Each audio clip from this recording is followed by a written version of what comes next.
യുടെ മനസ്സിലും അവരുടെ ഇടപെടലുകളിലും ഉണ്ട് എന്ന കാരണം കൊണ്ട് തന്നെയാണ് ബഹുമാനപ്പെട്ട സമസ്തയുടെ പ്രസിഡന്റ് സയ്യിദുൽ ഉലമാ ജിഫ്രി മുത്തുകോയ തങ്ങൾ ചരിത്രത്തിൽ ആദ്യമായി സമസ്തയുടെ ഒരു പ്രസിഡന്റ് നേരിട്ട് കന്യാകുമാരി മുതൽ മംഗലാപുരം വരെ ഒരു ശതാബ്ദി സന്ദേശയാത്ര സംഘടിപ്പിക്കുകയാണ്.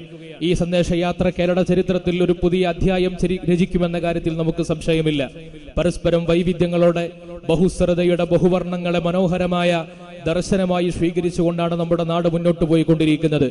ഈ വൈവിധ്യങ്ങളെ മനോഹരമായ വൈവിധ്യങ്ങളെ പരസ്പര സ്നേഹത്തിനുള്ള ഉപാധികളാക്കി സ്വീകരിക്കേണ്ടതിന്റെ പകരം സാമുദായിക സ്പർദ്ധയുണ്ടാക്കാനും പരസ്പരമുള്ള വർഗീയവും വംശീയവുമായിട്ടുള്ള വിദ്വേഷങ്ങളെ പരത്തുവാനും ശ്രമിച്ചുകൊണ്ടിരിക്കുന്ന കാലത്ത് സമസ്തയുടെ പരമാധികാരിയായ അധ്യക്ഷൻ ബഹുമാനപ്പെട്ട സയ്യിദുൽ ഉലമ ഒരു സ്നേഹ സന്ദേശയാത്ര സംഘടിപ്പിക്കുമ്പോൾ അത് കേരളത്തിന്റെ സാംസ്കാരിക മണ്ണിന് പുതിയൊരു അനുഭവമാണ്, പുതിയൊരു ചരിത്രമാണ്. സമസ്തയുടെ 100 വർഷത്തെ വിജയകരമായ പ്രയാണത്തിന്റെ സാക്ഷ്യപത്രമാണ്. അടുത്ത 100 വർഷത്തേക്കുള്ള നമ്മുടെ നാടിന്റെ പുരോഗതിയുടെ കാൽവെപ്പുകൾ എങ്ങനെയായിരിക്കണം എന്നതിനെക്കുറിച്ചുള്ള പുതിയ സമീപനങ്ങളാണ്, പുതിയ നീക്കങ്ങളാണ്. ഈ കോട്ടയത്തിന്റെ അക്ഷരനഗരിയെ അക്ഷരാർത്ഥത്തിൽ ആത്മഹർഷത്തിന്റെ ഉൾപ്പുളകം തീർത്തുകൊണ്ടാണ് ആദരണീയരായ സയ്യിദ് മുഹമ്മദ് ജിഫ്രി മുത്തുകോയ തങ്ങൾ നമ്മുടെ ഈ മഹത്തായ വേദിയെ, മഹത്തായ ഈ സമ്മേളന നഗരിയിലേക്ക് കടന്നു വരുന്നത്.